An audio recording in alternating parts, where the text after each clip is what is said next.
मयंक अग्निहोत्री जी। महाराज जी, आज शरीर का जन्म दिन है महाराज जी, लेकिन लगता है कि असली जन्म तो आपसे मिलने के बाद हुआ है, अब तक भ्रम में था। महाराज जी, एक भगवत मार्ग के पथिक को क्या अपना जन्मदिन मनाना चाहिए, और अगर मनाना चाहिए तो कैसे मनाना? खूब उत्सव मनाना चाहिए। हम तो कहते कोई बहाना मिले, बस कोई बहाना मिले हम उत्सव मनाएं, पर अच्छा कैसे? हम आज 24 घंटे का नाम कीर्तन रखते हैं या 10 घंटे का नाम कीर्तन रखते हैं, इसके बाद अच्छे अच्छे पदार्थ बनाते हैं, भगवान को भोग लगाते हैं और सब मित्रों को पवाते हैं। कोई परेशानी नहीं है ऐसा जन्म उत्सव मनाना। लेकिन वो मोमबत्ती बुझा के और शराब की पार्टी मना, ये तो हम नहीं कहेंगे। ये बहुत निकृष्ट बात है, नहीं करनी चाहिए। नहीं, मोमबत्तियाँ जलानी चाहिए, हमारा जीवन प्रकाशमय हो। पता नहीं कौन सी रीति चल गई। हम तो कहते घी का दीपक जलाओ और खूब कीर्तन करो और सैकड़ों लोगों को सुंदर सुंदर भोजन पवाओ। रोज उत्सव मनाओ, हमें क्या परेशानी है ऐसे उत्सव में।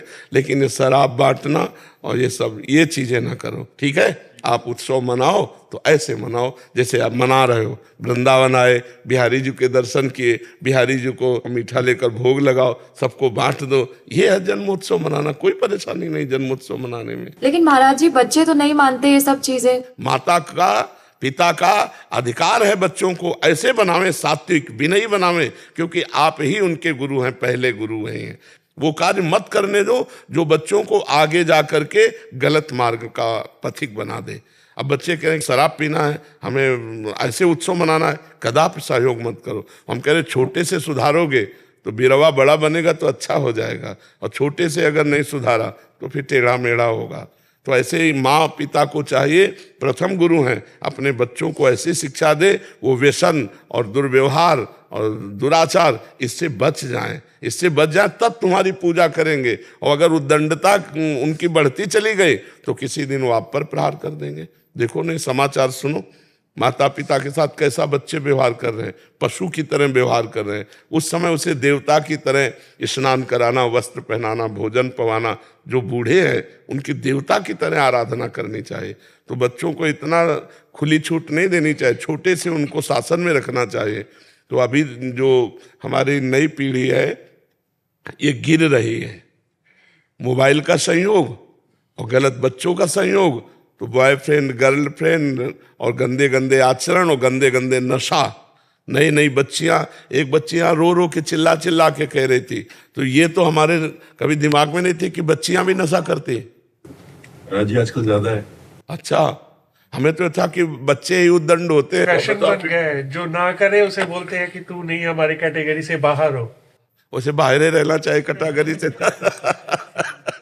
हुक्का लॉन्च इतने बढ़ गए हैं न्यूयॉर्क में भी हर जगह ही बच्चे शौक के लिए जाते हैं, अलग अलग फ्लेवर के लिए। वहां से शुरू होते फिर आगे आगे हुक्के के बाद ड्रग्स ही है, ये सब उसी में फंस के रह जाते हैं। जीवन बर्बाद हो जाता। वो रो रो के कह रही थी, वो रो रो के चिल्ला चिल्ला कह रही थी मैं बहुत, अब जिनका जीवन फंस गया है नशे में वो बेचारे कैसे छूटे, बहुत कठिन है। इसलिए बच्चों को संभाल के रखो, छूट मत दो कि बच्चे नहीं मानते, नहीं तो आगे उनका जीवन खतरे में हो जाएगा। वो प्रवाह में पड़ते चले जाएंगे कुसंग के और गंदे बच्चे बन जाएंगे। महाराज जी, मेरे साथ थोड़ा सा अलग हुआ है। बेटे को मैंने नॉनवेज नहीं खाने दिया, वो मेरे से नाराज है। अब वो विदेश में नौकरी करता है, अमेरिका में, वो मेरे से इसी बात से नाराज है, नॉनवेज नहीं खाने दिया उसको, मुर्गा नहीं खाने दिया तो नाराज हो। प्रभु जी, मेरे साथ भी यही हुआ है। मैंने अपने बच्चों को जब से आपको सुना उसके बाद शराब मीट सब छोड़ दिया। बच्चों को बोला, वो बोले स्कूल में भी वही लंच में देते हैं, बाहर जाओ तो वही खाते थे। तो मैंने क्या किया, यूट्यूब से वीडियो दिखा दिया उन्हें, जैसे चिकन को जिंदा को कैसे काटते हैं। तो मैं अब देखो, आप इससे प्यार करते हो, इसे खाओगे या इसके साथ खेलना चाहोगे? बोले नहीं, नहीं काटेंगे। मेरी तीनों बच्चियों ने अपने आप छोड़ दिया। हाँ, क्योंकि छोटे हैं ना, अभी संस्कार डाले जा सकते हैं, लेकिन आपका लड़का तो बड़ा है, अब वो कैसे संभलेगा? छोटे से संभालो, छोटे से। देखा कैसे तड़प रहा है जानवर, बोले नहीं करेंगे। आपकी कृपा से मेरे फैमिली ने सब ने छोड़ दिया। बहुत उत्तम बात है और सबको छोड़ना चाहिए। गंदे आचरण, गंदा भोजन, गंदा पेय पदार्थ, गंदी वार्ता, ये हमारे जीवन को गिरा देगी, ये हमारे जीवन को पतित कर देगी। हमारा मनुष्य जीवन मिला है आनंद के लिए, सुख के लिए, दूसरों को भी सुख दे और खुद सुखी रहे। हर जीव प्राण अपने बचाना चाहता है। एक चींटी के पीछे अंगुली ऐसे रखो, देखो भागती है कि नहीं भागती, वो अपने प्राण बचाना चाहती है। हर जीव आप ऐसे काट काट, समर्थ हो, मनुष्य शरीर है तो कर लो। अब यही पाप कर्म जब आपके ऊपर आएगा तो तुम्हें एसी का गाड़ी में आग लगा देगा। एक्सीडेंट हुआ, घुस गई राड, अब तुरंत तो निकलने वाली है नहीं, क्योंकि अस्पताल में तो हो नहीं, अब घंटों वो दुर्गति भोग रहे। क्यों? क्योंकि ऐसे काटा है जीवों को, ऐसे कष्ट दिया है। अवश्य में भोक्तव्यम कृतम कर्म शुभाशुभम, जो तुम पाप कर्म करोगे उसका तुम्हें फल भोगना पड़ेगा। मान लो तुमने काटा नहीं, खरीद के लाए तो उसके सहयोगी तो बने, तो काटने का ही तुम्हें दंड मिलेगा। तो इसीलिए मना करते, शराब मत पियो, मांस मत खाओ, पराई माता बहनों को गंदी दृष्टि से मत देखो, पराए धन की तरफ ललचाओ मत, वो आएगा तो तुम्हारा नाश कर देगा, तुम्हारे परिवार की बुद्धि नष्ट कर देगा। अच्छे से चलो, भगवान का नाम जप करो, दूसरों की सेवा करो। यही मनुष्य जीवन है कि लोग तुम्हारा नाम लें यार, तुम्हारे को याद करें कि यार व्यक्तित्व कितना अच्छा है। यहाँ ऐसा व्यक्तित्व घृणित होता जा रहा है कि सब एक दूसरे को खाने में लगे हैं, शोषण करने में लगे। अरे एक दूसरे के लिए प्राण देने की भावना हो। ऐसा वृत्ति खराब होता है कि जैसे लड़का किसी की चैन लूट रहा है, जंजीर, आदमी आसपास टहल रहे हैं, वो लेकर भाग गया, मतलब कोई उसको नहीं रोक रहा। कोई लड़की को छेड़ रहा है, वो चीख रही है और लोग वहां से जा रहे हैं, वीडियो बना रहे हैं। ऐसे तुम्हारी धारणाएं हो गई। अरे यार किसी की बहन बेटी हो, कोई गंदी बात कर रहा है तो हमें कूद जाना चाहिए, छू नहीं सकते। नहीं तो फायदा क्या यार, इतने इतने बड़े शरीर लिए टहल रहे और वहां स्त्री के साथ दुराचार हो रहा है और हम वहां से वीडियो बना के निकल जाए। एक्सीडेंट हुआ है, आदमी तड़प रहा है, वो वीडियो बना के जा रहा है। वाह, ये मनुष्यता है। मनुष्यता टूट पड़ना चाहिए। आओ आओ, अस्पताल ले जाना चाहिए। जो होगा पीछे देखा जाएगा। अभी हमारा कर्तव्य है, हम एक मनुष्य हैं तो हम दूसरे का हित करें। जी। सोनू जी फिरोजाबाद से। राधे राधे महाराज जी। महाराज जी, श्री जी के चरणों में नमन। महाराज जी, मैं जरा भी नाम जप करूं तो मुझे अहम होने लगता है कि श्री जी मुझ पर कृपा कर रही हैं। क्या वास्तविकता में ऐसा है? कोई हानि इससे नहीं होगी, इससे कोई हानि नहीं होगी। हमारे ऊपर श्री जी की बहुत कृपा है, ये हमें अहंकार बना रहे, हम श्री जी के हैं, इससे कोई हानि नहीं होगी। अस अभिमान जाय जन भूरे, मैं सेवक रघुपति पति मोरे। ये अभिमान कभी मेरे हृदय से ना जाए कि मैं प्रभु का और प्रभु हमारे, हम पर भगवान की विशेष कृपा है, ऐसा अनुभव करना। इसमें कोई, हाँ, दूसरे की निंदा करना, दूसरे को नीचा देखना, ये नहीं होना चाहिए। हम अपने को देख रहे हैं कि हमारे ऊपर श्री जी की बहुत कृपा है, ठाकुर जी हम पर बहुत कृपालु हैं, इस बात का गर्व है तो कोई परेशानी नहीं। लेकिन इस बात का गर्व करके हम दूसरे को देखें बहुत नीचा है, ये तो फिर गलत हो जाएगा। मन में ऐसा भाव आता है गुरु जी, मैं पूजा पाठ करता हूँ तो लगता है कि सामान्य प्राणी नहीं कर रहे हैं तो मैं उनसे ऊपर, ऐसा गलत भाव नहीं, ऐसा भाव, ऐसा, हाँ, ऐसा गलत भाव हो जाएगा।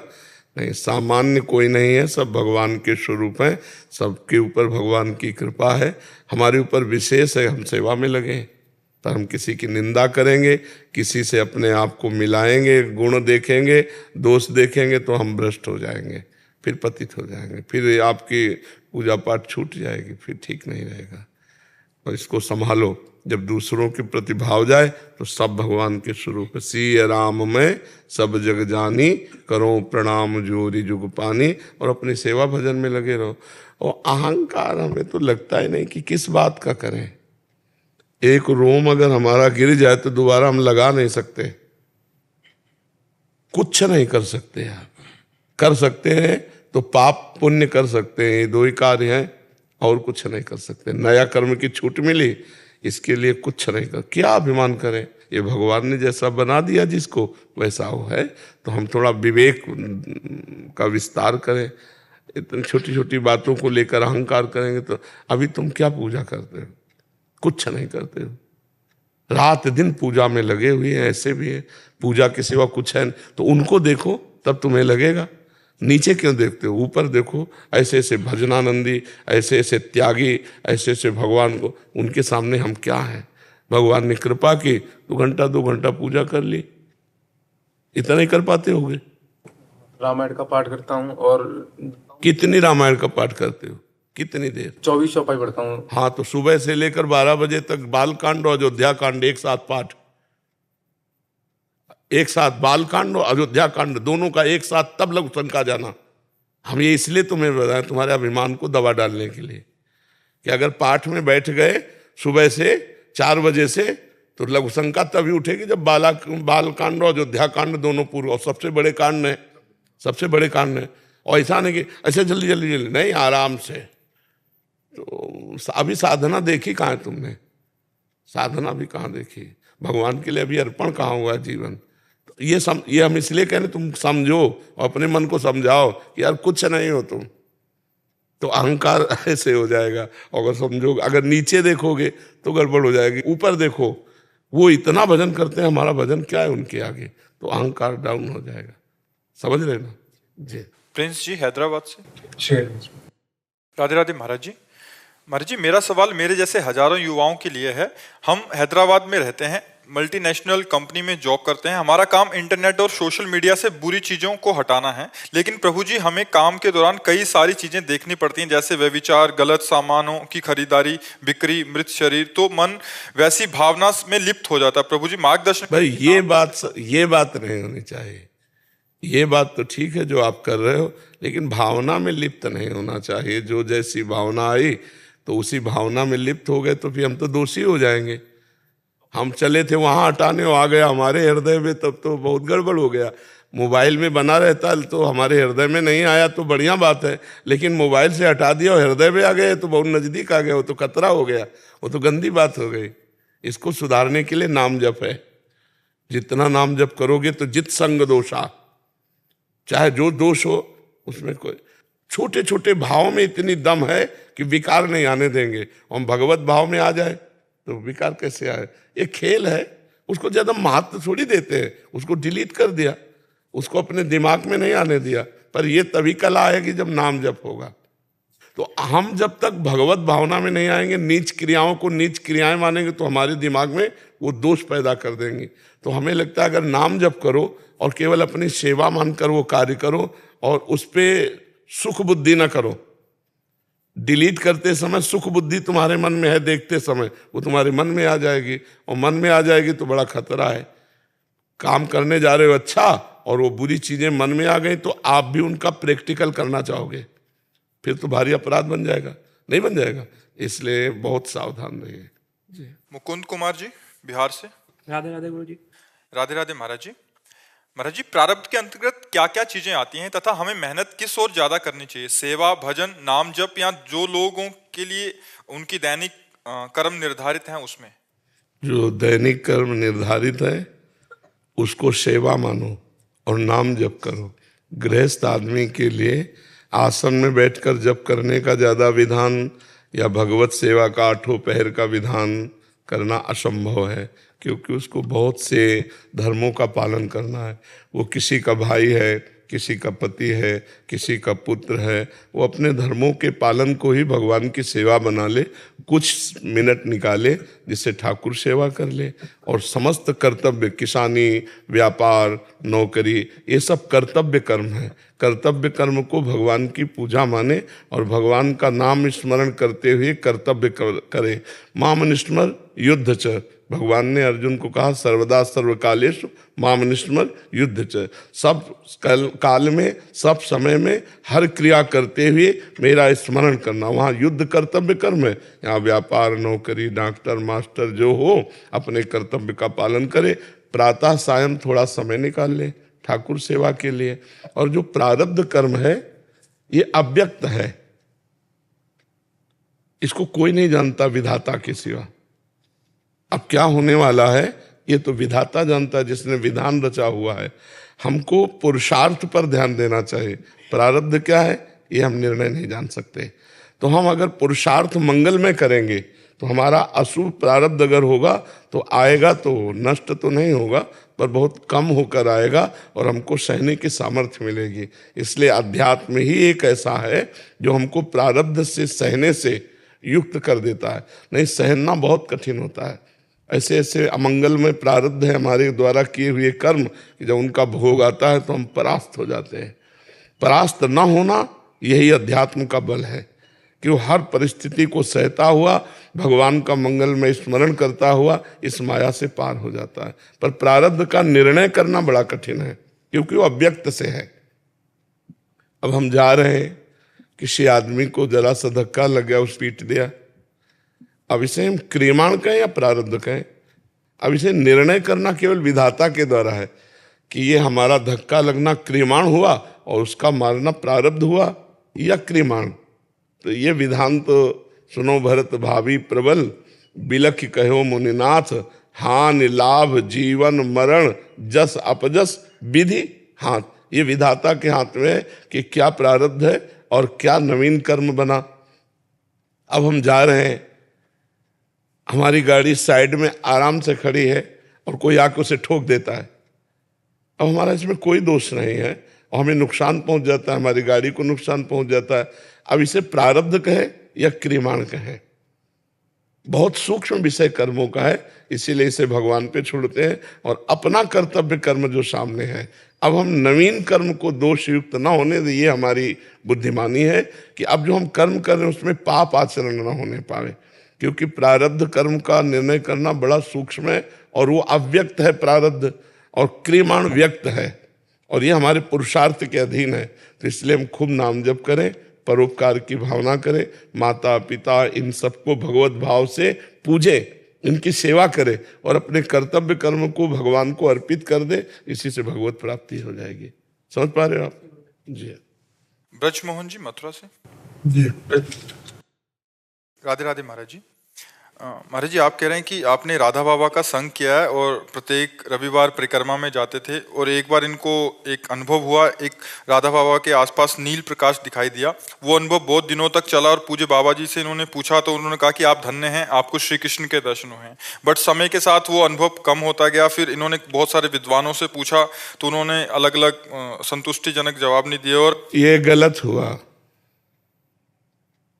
कि वो अनुभव बढ़ना चाहिए था, वो अनुभव घटना नहीं चाहिए था। इसमें हमारी कमी हो गई।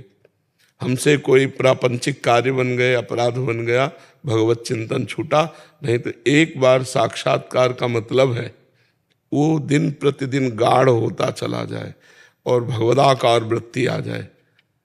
तो इसमें हमारी त्रुटि होती। भगवत कृपा से हमें संपत्ति मिली, लेकिन हम उसको संजो नहीं पाए, उसे बिखेर दिया।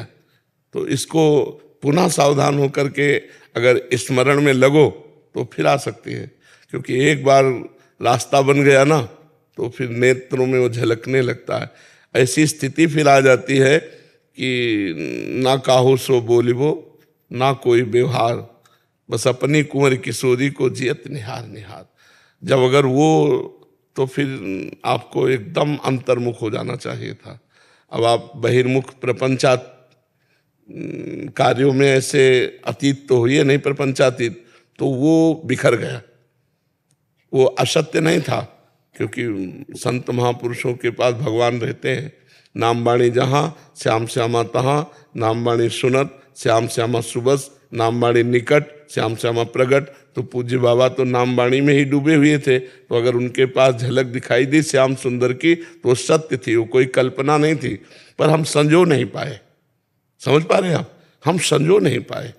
अगर हम उसी में तन्मय हो जाते, सुने न काहू की कही और कहे न अपनी बात, और नारायण व रूप में मगन रहे दिन रात, वो जो सावधानियां थी वो हट गई और जो आनंद था वो बिखर गया। अब वो उसको खोज करो, अब उसको पुनः संजो। तो नाम जप करना शुरू करो और महापुरुषों का चिंतन कर लिया करो। 10-20 संतों का नाम स्मरण कर लिया करो जो आपकी याददाश्त में हो, बड़े बड़े महापुरुषों का, और नाम जप करो। तो भक्त सुमिरन से और नाम जप के प्रभाव से भगवान अनुभव में आने लगेंगे। जब अनुभव में आ जाए तो बस फिर गुप्त हो जाना चाहिए।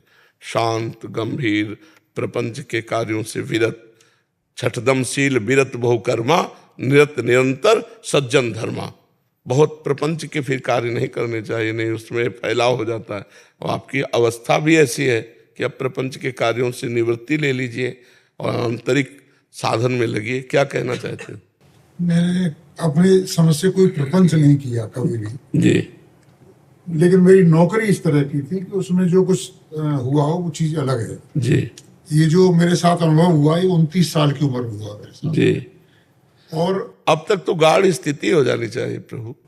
नौकरी में था मैं। तो क्या हुआ? अर्जुन जी तो युद्ध में थे, अर्जुन जी तो युद्ध में थे। प्रपंच मैंने कोई जान करके कभी कोई प्रपंच नहीं किया अपनी पूरी अब तक की। देखो प्रपंच किसे कहते हैं? भगवत स्मृति छोड़कर और स्मृति आना, ये सब प्रपंच है।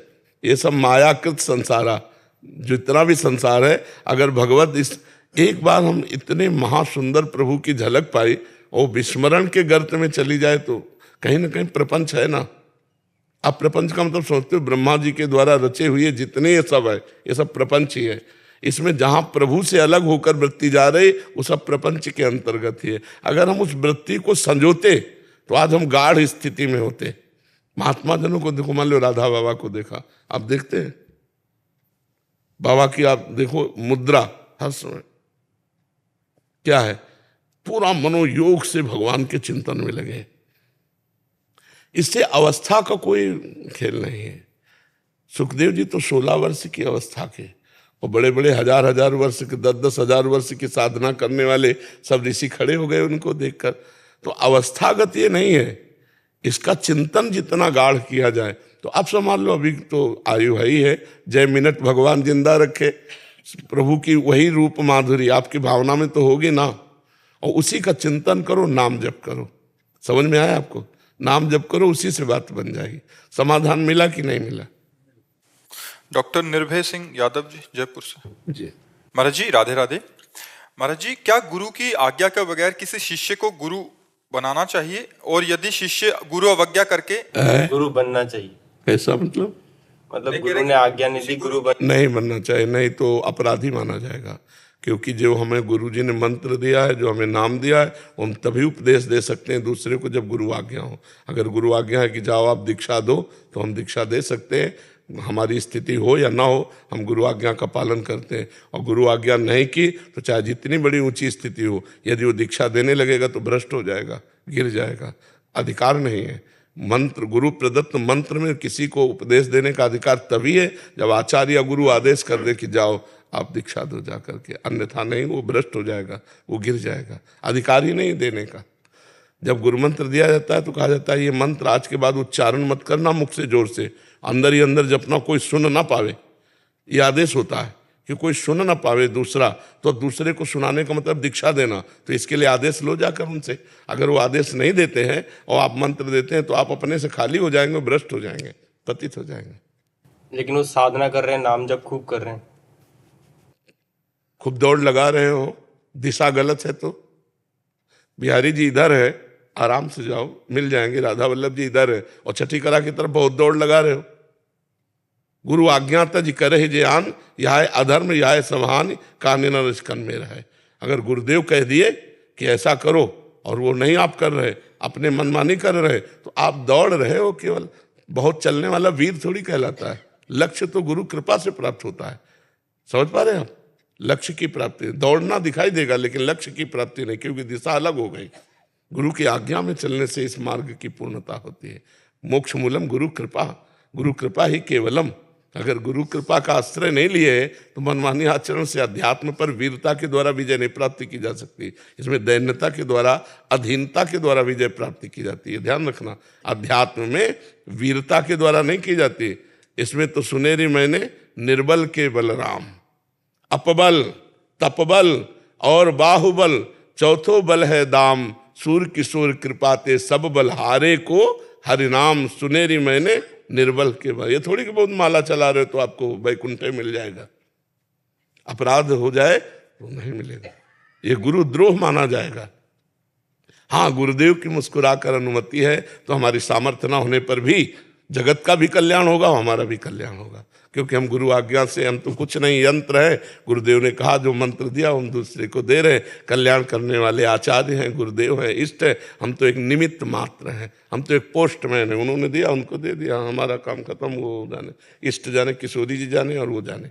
हमारा काम था, आदेश मिला, इसलिए हम आपको उनकी बात बता देते हैं, बस कल्याण करना तो उनके बस की बात, हमारे के बस की बात थोड़ी है। हमारा भी कल्याण उन्हीं के बस से है, तो हम किसका कल्याण कर लेंगे? वो तो गुरु आज्ञा के द्वारा ही कल्याण होता है। समझ पा रहे आप? किस दीक्षा के लिए क्या सशरीर होना आवश्यक है? गुरु आपका जैसे प्रकट रूप में होना, दीक्षा के लिए प्रकट रूप में होना जरूरी है गुरु के लिए? हाँ, क्योंकि शासन कौन करेगा? प्रगट शासन कौन करेगा? हमारे अहंकार का नाश कब होगा? जब उनके चरणों में बैठेंगे, बड़ी सभा में हमें अपमानित करेंगे और हम हमारे गुरुदेव हमारे ब्रह्म है, हम सगे तुम्हारा अहंकार चूर हो जाएगा। बिना अपराध के हमें कौन डांटेगा? गुरुदेव। उनकी दृष्टि मात्र से हमारे अहंकार का नाश होता है। डर, गुरु का डर बना रहना चाहिए। ये गुरु की कृपा से ही होता है, प्रगट गुरु की कृपा से। तो हमको सावधान चलना है। तो इसीलिए प्रगट गुरु भगवान श्री कृष्ण ने बनाया संदीपनी जी को, भगवान राम ने बनाया। तो जब भगवान अवतार लेते हैं, प्रगट गुरु बनाते हैं, तो हमको भी बनाना चाहिए। समझ रहे?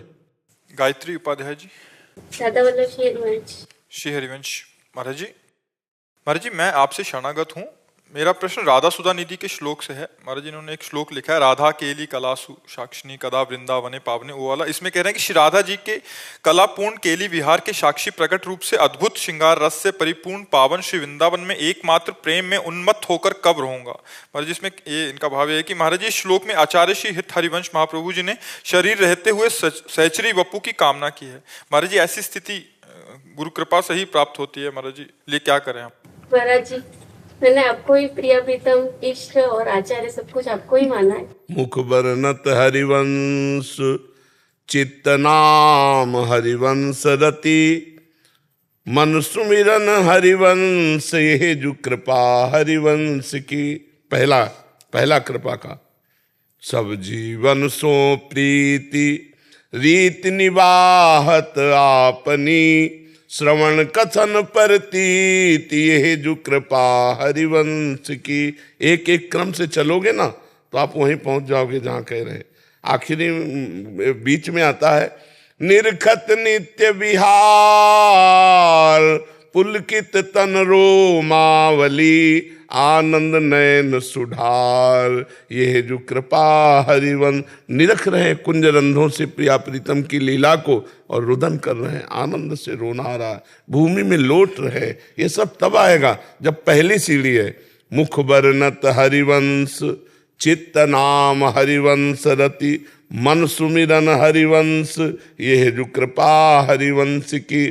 खूब चतुरासी जी का गायन करो, निरंतर नाम जपने का अभ्यास करो और वृंदावन की रज लगाओ शरीर पे और प्रिया प्रीतम के हर समय आश्रित रहो। वो जब चाहेंगे तब दे देंगे, हमें कोई परवाह नहीं।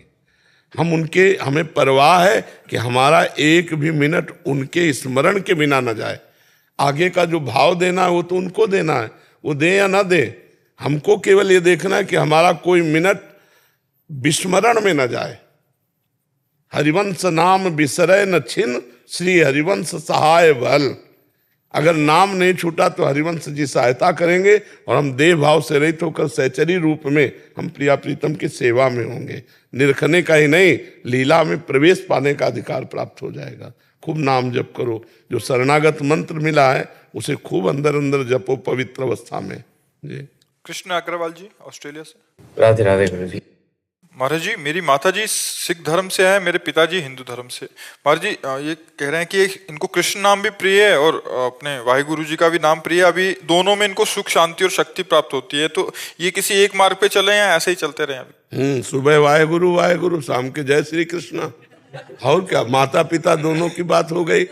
अभी वो एक लाए थे सिख धर्म के, वो बोर्ड में लिख करके कि भगवान श्री कृष्ण ही वाहिगुरु हैं, वाहिगुरु ही भगवान श्री कृष्ण है, कोई भेद नहीं है, वो अभेद है।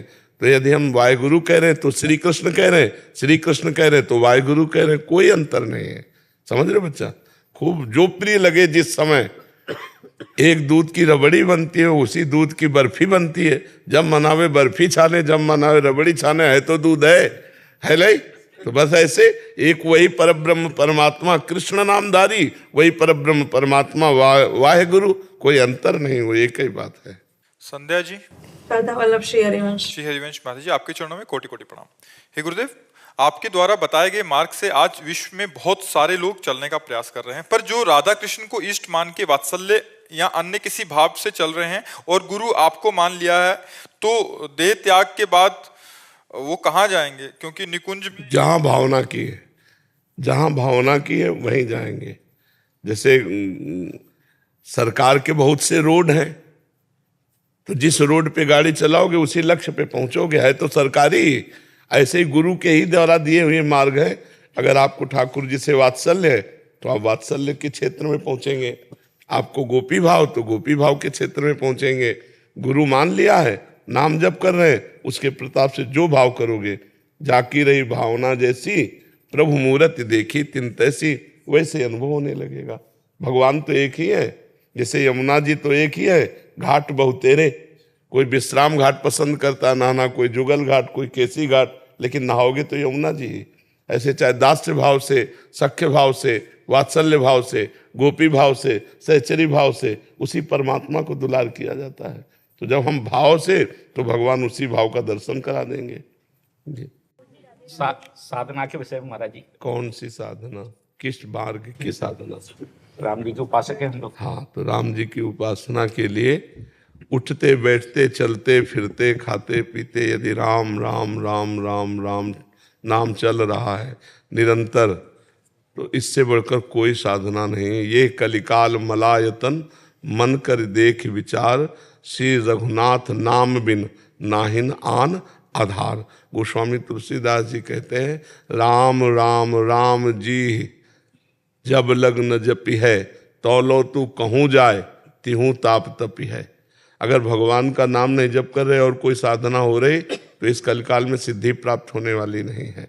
उठते बैठते चलते फिरते खाते पीते हर समय भगवान का मधुर मधुर नाम स्मरण हो, भगवान की लीला सुनने में रुचि हो, भगवान की लीला कथा गाने में रुचि हो, बस जान लो भव समुद्र से पार हो गए।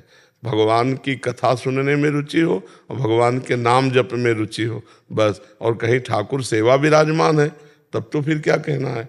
आठों पैर उनकी सेवकाई हो रही, उनका जस गा रहे, उनका जस सुन रहे, उनकी जूठन पा रहे, उनका नाम जप कर रहे। अब परम पद हमारे बिल्कुल नजदीक है। जो भगवान की प्रतिपल कृपा मनाता हुआ शरीर से, मन से, वाणी से भगवान की शरण में है, हर समय भगवान का नाम स्मरण करता है, वो भगवान के परम पद को ऐसे प्राप्त हो जाता है जैसे पिता की प्रॉपर्टी पर पुत्र का अधिकार स्वयं हो जाता है, ऐसे भगवत प्राप्त हो जाता है। इसलिए हमें हर क्षण नाम जप पर ध्यान देना चाहिए, हर समय नाम जप करें।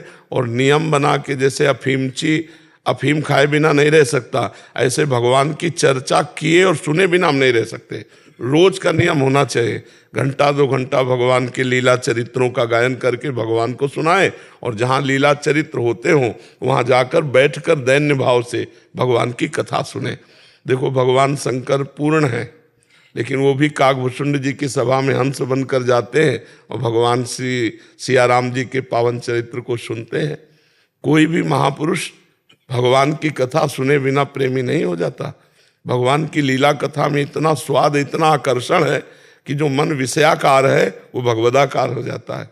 इसलिए भगवान की लीला चरित्रों का श्रवण, नाम जप और ठाकुर सेवा, बस जानो परम पद बिल्कुल नजदीक है, अब कोई दूरी नहीं है। बस बुरे आचरणों से बच जाए, जिनको हमारी आत्मा कहती नहीं करना चाहिए वो हमें नहीं करना चाहिए, तो बस आनंदमय जीवन हो जाएगा। भगवान का नाम समस्त रोगों का नाश करने वाला है। भवरोग का तो है ही, समस्त रोग, चाहे जितना भयानक शरीर में पीड़ा हो, और राम राम राम राम सुमिरन चल रहा तो आप पीड़ा सह जाओगे। अगर नाम नहीं चल रहा तो पीड़ा हो या ना हो, ये पीड़ा देते ही रहेंगे। काम क्रोध लोभ मोह मद मत्सर ये हृदय को जलाते ही रहेंगे। इसलिए जासु नाम भव भेषज हरन घोर त्रयशूल, सोई कृपाल तो ही मोहि पर राय सदा अनुकूल। भगवान सदैव कृपालु रहे कि उनका नाम हमारी जिह्वा पे चलता रहे। महाराज जी, नाम तो चलता है, लेकिन चोर इतने मन में सोचते हैं कि पानी भी लिए तो भगवान का नाम लेके मतलब, लेकिन खाना भी खाते हैं, ये कोर चला जाए ये बात, तब याद आता है कि भोग नहीं लगाए। नहीं, बिना भोग लगाए तो वैष्णव को नहीं पाना चाहिए। महाराज जी, ये थोड़ी गलती नहीं, इसको सुधार कर लो। बिना अपने लाड़ले को भोग लगाए नहीं पाना चाहिए। अमनिया तो जबान में नहीं जाना चाहिए, ये नियम ले लेना चाहिए। हम लोग दास हैं, स्वामी को बिना पवाए जबान में नहीं जाना चाहिए। पहले ठाकुर का भोग लगे, फिर वो प्रसादी। अगर हमारे पास समय नहीं है तो हम प्रसाद रख लें कुछ मेवा आदि का भोग लगा के, तो पहले प्रसाद डाल के पहले प्रसाद चखे, फिर वो पावे, अमनिया न पावे। ये प्रार्थना है। यदि अमनिया पाओगे तो बुद्धि मतलब पतित हो जाएगी, भगवत मार्ग में आगे नहीं बढ़ेगी। जल भी उनका नाम जोर से लो और भाव से अर्पित करो, तब पियो। मान लो जल लिया और पहले जयकार बोली और फिर प्रभु को अर्पित किया, फिर पान कर गए। ऐसी क्षमता प्रदान कर दो माता। हाँ नहीं, अब आज से नियम ले लो, आज से नियम ले लो कि बिना भगवान को भोग लगाए नहीं पाएंगे। अगर मान लो ठाकुर प्रगट में नहीं विराजमान है तो भोग सामने आया, थाल, आंख मूंद दो, सिया राम जी का चिंतन करो, उनको अर्पित करो, फिर जय जयकार करके पा लो। भगवान को अर्पित करके ही पाओ जी। राधे राधे। महाराज जी ये कह रहे हैं कि धर्म संकट में है, ये अपने माता पिता के साथ रहते हैं, बट ये तीनों भाई इनके पिताजी के व्यवहार से बहुत दुखी थे और इनके पिताजी अभद्र व्यवहार करते हैं इनकी माताजी के प्रति, तो इन्होंने उनको डांटा और बुरा भला कहा, तो वो घर छोड़ के चले गए। फिर किसी ने मना के उनको फिर से ले आए और फिर इन्होंने फिर वही काम करने लग गए, तो इन्होंने फिर डांटा, तो फिर वो घर से चले गए।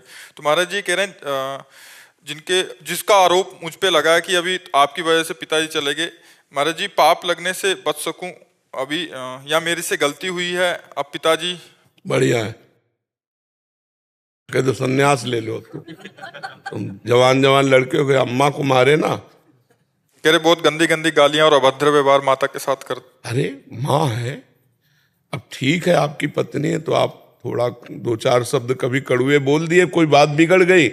अब ऐसे थोड़ी कि पशु की तरह तुम मारो। महाराज जी वो क्या है, हम बचपन से आज तक यही चीजें देखते आए हैं, तो 28 साल के हो गए हम। हाँ बिल्कुल, हमने पहली बार ऐसा किया है पिताजी के साथ कि उन्हें जवाब दिया है कि अब बस करिए। बिल्कुल बिल्कुल दे देना चाहिए, अच्छे से जवाब दे देना चाहिए। हम इस बात में बिल्कुल पक्ष में हैं आपकी। ऐसा नहीं कि माँ के साथ अत्याचार हो, ऐसा नहीं, बिल्कुल ना आवे, बिल्कुल ना आवे, तो चिंता मत कर। अगर माँ भी नहीं रहना चाहती तब तो और तुम्हारे प्लस में हो गया, कोई बात नहीं, करने दो, लेबरी खाने पीने दे उसको, दिमाग ठंडा हो जाएगा। उनके पास क्या है भी प्रॉपर्टी का वो है, तो इस वहम में है कि बच्चे प्रॉपर्टी के लालच में माँ को छोड़ के हमारी सेवा करेंगे। वो ये चाहते हैं कि नहीं, प्रॉपर्टी ना भी मिले तो तुम जवान हो, 500 रुपया लेबरी का मिलता है, खूब कमा करके खवाओ बच्चे माँ को। ना, हमें प्रॉपर्टी की कोई इच्छा नहीं है कि कोई बात नहीं, लेकिन हम इस बात पे नहीं कभी तैयार होंगे। हाँ, उचित व्यवहार जो पति पत्नी का है वो तो फिर हम नहीं बोलेंगे बीच में, लेकिन राक्षसी स्वभाव तुम तो फिर ठीक नहीं है, फिर ठीक नहीं है। फिर माँ प्रथम है, पिता द्वितीय में है। पहले गुरु माँ है, द्वितीय पिता है। अगर पिता माँ के साथ अत्याचार करता है तो जब तक बालक थे तो बालक, अब जवान हो, अब आप उसकी रक्षा करो। ऐसे निकृष्ट, देखो प्रहलाद जी ने साष्टांग दंडवत किया हिरण्यकश्यप को, उसने गोद में उठाया, पूछा बेटा तुम्हें क्या अच्छा लगता है, तो उनका भगवान श्री हरि, भगवान श्री हरि की नवधा भक्ति, उठा के पटक दिया नीचे प्रहलाद जी को, क्योंकि वो भगवान से द्वेष करता। फिर पिताश्री नहीं कहा दैत्यराज, ऐसे करके संबोधन किया, दैत्यराज, 5 वर्ष का बालक, बिल्कुल नहीं डरा। तो ऐसे अगर धर्म के विरुद्ध पिता का आचरण हो तो हम उसका साथ नहीं देंगे। महाराज जी इसमें जैसे हमें, हमारे दिल में ये रहता है कि पिताजी की भी सेवा हो सके, माताजी की भी हो सके, मगर ये उत्तम बात है, ये उत्तम बात है, लेकिन यदि वो ऐसे आचरण करते हैं तो कैसे हो सकता है? फिर उनको अपने कर्मों का फल भोगना पड़ेगा। आप माता के पक्ष में रहो, उसको दुलार करते रहो, और जब पिताजी अस्वस्थ हो जाएं, किसी कोई सेवा लायक न रहे तो उनको उठा लाओ, उनकी खूब सेवा करो, उनको खवाओ पियाओ, लेकिन जब तक वो डंडा चलाने लायक है तब तक चलो बाहर रखो, कि वो माता को ना पीटे। हाँ, जीवन हो गया पीटते हुए, अब तुम लोग सयाने हुए, बुढ़ापा भी पीटे तो किस काम का फिर? ठीक है। श्रद्धा जैन जी, नोएडा से। राधे राधे महाराज जी। राधे राधे महाराज जी, आपके चरणों में कोटि कोटि प्रणाम। महाराज जी, भौतिक जगत को लेकर मेरे कई सपने हैं, लेकिन मैं उन्हें भगवत मार्ग पर चलते हुए ईमानदारी और अच्छे कर्म व अच्छा आचरण करते हुए पूरा करना चाहती हूँ। लेकिन मुझे कैसे पता चले कि मेरे प्रयास काफी हैं या नहीं? जैसे 2 कामनाएं हैं तो लगता है 2 पूर्ण हो जाए, मैं निहाल हो जाऊंगी तो 4 मिलेंगी। जब 2 पे कदम रख दोगी तो 4 आपको खड़ी मिलेंगी। ये 4 बातें संभल जाए फिर मैं शांत हो, 8 मिलेंगी। ये माया है। आज तक कोई ऐसे नहीं कह सकता कि मैं पूर्ण हो गया। वो वही कह सकता है जो भगवान को प्राप्त हो गया है। भगवान की प्राप्ति की बात सोचो तो सब कामनाएं अपने आप पूर्ण और शांत हो जाएंगी, और कामनाओं की पूर्णता के लिए भगवान को भजोगे तो कभी कामनाएं शांत नहीं होंगी। कि भाई हम ये दान पुण्य कर लें, ये भगवान के लिए माला जप लें, तो हमारी कामनाएं, मान सकते हैं कि जो कामना तुम मान रहे हो उसकी केवल पूर्ति हो जाए तो 4 कामनाएं और खड़ी हो जाएंगी। बिन संतोष न काम न साही, और अछत काम सुख सपने नाही। जब तक संतोष रूपी बात नहीं आती तब तक कामनाएं शांत नहीं होती। संतोष जथा लाभ, जैसी परिस्थिति है, बड़ी कृपा भगवान की है। हे भगवान, मैं एक बात मांग रही हूँ कि कभी मैं आपको भूलूं नहीं, बस। नाथ, अगर भूल से भी मैं कुछ और मांगूं तो देना नहीं, हमारी ये बात पूर्ण कर दो कि मैं आपको भूलूं। और जो भगवान के चिंतन में है उसकी सारी कामनाएं पूर्ण हो जाती हैं। ऐसे कोई आज तक नहीं सफल हो पाया। अपने पुत्र की 1000 वर्ष आयु लेकर महाराज ययाति भोगे, फिर भी उनको तृप्ति नहीं हुई। कामनाओं की पूर्णता कभी हो ही नहीं सकती। ये 1 पूर्ण होगी 2 खड़ी हो जाएंगी, 2 पूर्ण होगी 4 खड़ी हो जाएंगी, बराबर बनी ही रहेंगी। आज तक कोई नहीं कहा कि हमने एक मांगा था भगवान ने दे दिया, अब हमें नहीं चाहिए। वो कामनाएं बढ़ती चली जाती, कभी कामनाएं पूर्ण नहीं होती। आप देख लीजिए, अपने जीवन में देख लीजिएगा अनुभव करके, या सब लोग देख ही रहे, कभी कामनाएं पूर्ण हुई हैं क्या? ऐसा लगता है ये काम बन जाए तो सब काम बन जाएगा, वो काम बन गया 4 काम और खड़े हो गए। पूरा जीवन इसी में माया फंसाए हुए। तो एक ऐसा काम करो जिससे सब काम हो जाए, वो है भगवान की प्राप्ति। भगवान को प्राप्त कर लेने के बाद कोई काम बाकी नहीं रहता। भगवान को जान लेने के बाद कोई जानकारी बाकी नहीं रहती। भगवान को प्राप्त करने के बाद कोई लाभ प्राप्त करना बाकी नहीं रहता, सब प्राप्त हो जाता है। महाराज जी, ये तो निष्काम भक्ति का आपने वर्णन किया। महाराज जी, आप घर गृहस्थी में रह के छोटी छोटी कामनाएं उत्पन्न होती रहती हैं, तो कामना से भी प्रभु के द्वारा जुड़ा जाता है, प्रभु के साथ कामना से जुड़ा जाता है। पर उसको टिकाऊ बनाने के लिए हमको भगवान से प्रार्थना करनी होगी कि मेरा स्वभाव है मांगना, मेरे अंदर अभाव है, मैं मांगूंगी, लेकिन जो आपको अच्छा लगे सो पूर्ण करना, जो अच्छा न लगे तुम ना पूर्ण करना। वैसे ही परमार्थ से जुड़ी हुई बातें ही थी, वो प्रश्न शायद लिखने में वो हो गया है। अच्छा। लेकिन परमार्थ से जुड़ी हुई चीजें ही हैं जी। जैसे मतलब सेवा भाव से ही है। जैसे ऐसा हो सकता है कि बहुत धन कमाऊं तो दान पुण्य करूं, या मैं भी ऐसा परमार्थ से ही जुड़ा नहीं। तो अगर बहुत धन कमाने में अधर्माचरण हो गया तो परमार्थ कैसे बने? इसलिए लिखा है कि अच्छा आचरण करते हुए, वही आशीर्वाद लेना है कि अच्छा आचरण करते हुए एकांतिक सुन रही हो 1 साल से, उसके बाद ही ये भावनाएं बदली। हाँ, बहुत सुंदर, तब तो ठीक है।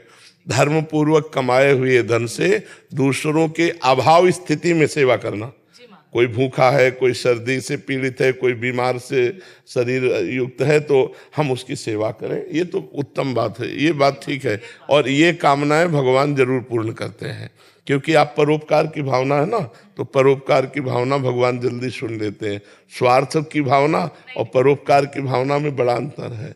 तो परोपकार की भावना में बढ़िया है, उत्तम बात है। नाम जप करो और धर्म पूर्वक धन कमाओ और दूसरों का उपकार करो, अच्छी बात है। महाराज जी, लेकिन नाम जप उतना नहीं हो पाता, आपका राधा रानी का स्मरण हर समय रहता है। और भजन किसे कहते हैं? स्मरण होना ही तो भजन है।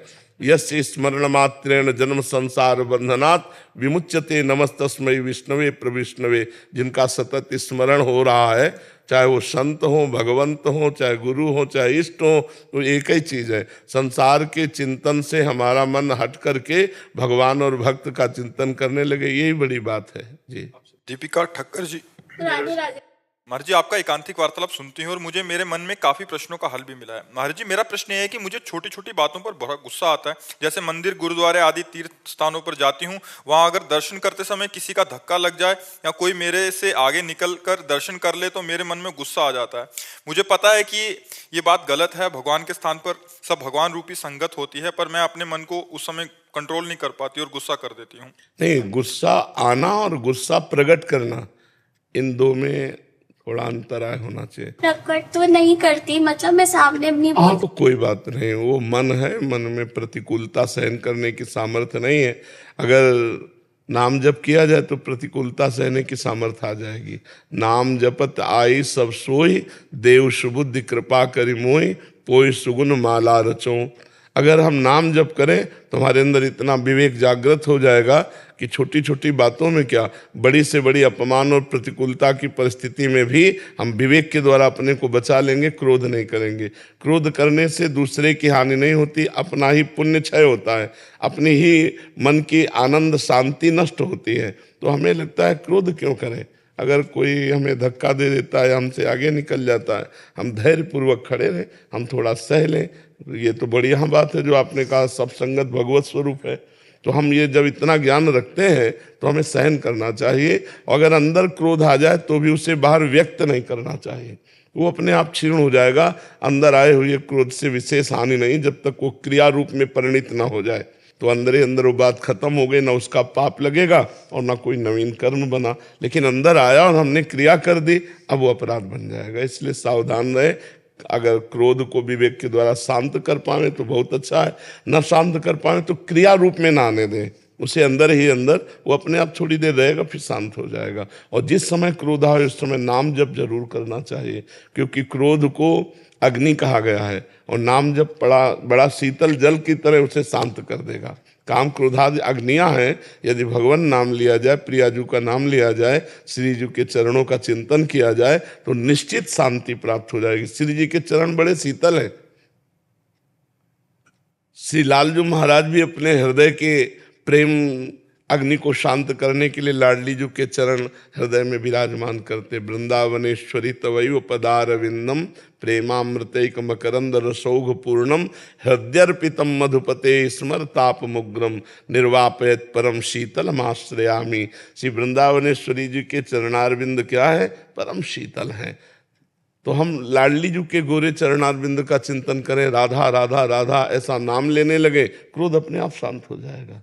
और सब में भगवान को देखने की चेष्टा करें, सब में प्रभु विराजमान है, तो हमें बहुत सुख मिलने लगेगा, हम अध्यात्म में बलवान हो जाएंगे। महाराज जी, ऐसी भी स्थिति होती है कि गुस्सा ही ना आए? हाँ, इतना हृदय शीतल होता है, बस वो अगर मार भी दे तो असर नहीं पड़ेगा। वो अपने अंदर में भागवतिक सुख में इतना डूबा है कि बाहर के प्रहार होने पर भी उसको कोई परेशानी नहीं होती। बताया नहीं, एक दिन हरगोविंद जी के पांडाल में रासलीला हो रही थी और एक कोई दिगंबर महापुरुष थे, वो रासलीला देखने सबसे पीछे खड़े थे, नंग धड़ंग ऐसे, बहुत बलवान शरीर उनका, पुष्ट एकदम, जो कि ब्रह्मचर्य और वैराग्य से। तो वो रासलीला देख रहे थे, में कोई एक पैंट शर्ट बूट पहने हुए आदमी आया, पता नहीं उसका दिमाग में क्या प्रारब्ध प्रेरित था या क्या, वो आया पीछे से एक लात मारा, तो एकदम वो ऐसे झुके फिर खड़े हो गए, पीछे मुड़ के नहीं देखा, 3-4 लात वो जूता पहने सहित मार, वो बस ऐसे नेत्रों से प्रिया प्रीतम को प्रणाम को मुड़ के चल दिए। मतलब एक बार भी मुड़कर उस व्यक्ति की तरफ नहीं देखा जिसने मारा। कहना और तो बात जाने दो, एक बार भी मुड़कर नहीं देखा उसकी तरफ। कितनी अध्यात्म निष्ठा ऊंची उनकी, उन महापुरुष की थी। महाराज जी, उनकी आंतरिक स्थिति किस कोटि की है महाराज जी? अब जैसे अपने दांत से अपनी जबान कट जाए तो क्या हम विरोध करेंगे? चुपचाप सह लेंगे। अपने हाथ से अपने में लग जाए तो हम क्या विरोध करेंगे? ऐसे वो सबको आत्मस्वरूप देखते हैं महापुरुष। द्वैत खत्म हो चुका है, तो इसलिए इस शरीर से इसको पीड़ा पहुंची, इसका प्रारब्ध था, बस सह लिया। और साधक को काटना पड़ता है, साधक को काटना पड़ता है कि सब में भगवान है, हमारा कोई प्रारब्ध कर्म था, चुपचाप सह लो। अगर हम बोलते हैं तो नया कर्म बनता है, हमारा परमार्थ छूटता है, इसलिए वो सहन। और ऐसे ही करते करते अगर सहते सहते ये भाव दृढ़ हो, स्थिति आ जाएगी। स्थिति और अभी जैसे साधक में स्थिति नहीं है, वो विवेक के द्वारा उसे संभालता है, लेकिन स्थित प्रज्ञ पुरुष को संभालना नहीं पड़ता, वो स्वाभाविक होता है। जैसे अपने हाथ से कुछ डंडा लग जाए, कुछ लग जाए, तो हम किसी का, अपने गिर पड़े, अपने चोट लग गई, तो हम किसको कहते हैं? मुस्कुराकर सह जाते हैं। जैसे गिर पड़े आदमी ना, तो बोले लग गया क्या, तो मुस्कुरा कहेगा नहीं, भले चोट लगी हो, क्योंकि किसी का दोष नहीं, हम ही गिरे हैं। तो आत्मस्वरूप महापुरुष इतना विस्तार कर लेते हैं कि पूरी सृष्टि को अपने में और पूरी सृष्टि में अपने आप को, पूरी सृष्टि अपने में और अपने आप को पूरी सृष्टि में, तो भेद नहीं रह जाता। अभेद स्थिति के कारण उनको काम क्रोधादि किंचन मात्र भी कोई दोष हृदय में नहीं प्रकट होता। नहीं स्वात्मा रामम विषय मृग तृष्णाम भ्रमयति, आत्माराम पुरुष कभी विषय मृग तृष्णा में भ्रमित नहीं होता, क्योंकि द्वैत का नाश हो जाता है। तो ये काम का विषय, क्रोध का विषय, लोभ का विषय, इसमें भ्रमित नहीं होते, जिनको शुद्ध बोध हो जाता है, जो स्थिति प्रज्ञ महापुरुष है। कोई यशमान की कोई वो नहीं रहती। हाँ, एक आदमी चंदन लगावे, एक आदमी जूता चलावे, उनकी दोनों के प्रति समान दृष्टि होगी, तभी तो महात्मा है। शत्रु मित्र समझान, सेवक जी महाराज कह रहे, शत्रु मित्र समझान, मान मान अपमान सम, दुख सुख लाभ न हानि, ये जो कृपा हरिवंश की। दुख सुख में, शत्रु मित्र में, लाभ हानि में, जय पराजय में जिसका समान भाव है, वो हरिवंश का कृपा पात्र है, सेवक जी महाराज कह रहे। दंडोत माता जी। अरे बस बस बस।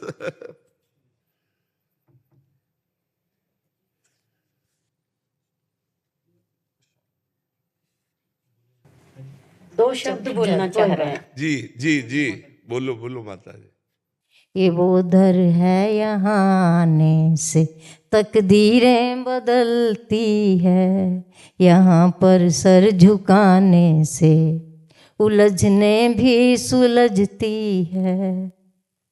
जो कहना है कहो इनसे, ये रग रग में समाये हैं। ये सुनते हैं पुकारों को जो हृदय से निकलती है। ये सुनते हैं पुकारों को जो हृदय से निकलती है। ये वो दर है यहाँ आने से तकदीरें बदलती है, यहाँ पर सर झुकाने से उलझने भी सुलझती है। दंडोत दंडोत, जय जय दंडोत माता जी, दंडोत। फागुन लग गो, फागुन के महीना में रसिया ठाड़ो है गो, तो एक सखी पे जाए के नजर लगाई गई। तो वो सखी कह रही है, अरे मर गई होरी में के लाजन, मर गई होरी में रंग में रंग पकड़ लई लाजन, मर गई होरी में। अरे ऐसी बुरी भई होरी में, ऐसी बुरी भई होरी में। होर मत लाज गई होरी में, होर मत लाज गई होरी में। अरे है के श्याम निशंक अंक भुज भर लई होरी में। हाँ, है के श्याम निशंक अंक भुज भर लई होरी में। रंग में रंग दई पकड़ लई लाजन, मर गई होरी में। का भयो पिचकारी मार दई कन्हैया ने, एक सखी पे पिचकारी चला दई। और पिचकारी मेरे, ये हमारे घासीराम जी के रसिया हैं, वो या के मेरे दादा ही घासीराम जी। और पिचकारी मेरे सारा मेरी पीर मार गयो पिचकारी के लागत मेरो भीजो अंचल चीर, बहन मेरो भीजो अंचल चीर। फिर क्या कह रही है सखी, अरे उठी हिलोर और मेरो हियरा काप्यो, उठी हिलोर मेरो हियरा काप्यो, धरा र मेरी वीर मार गए। और क्या करो कन्हैया ने, अरे दया न लायो मोहन देखो अखियन भरो अबीर, दया न लायो मोहन मेरी अखियन भरो अबीर। अरे भगो दिखाई के मोह छर का, इतने मुंह अबीर भर दियो बाबा और दयाऊ नहीं लायो।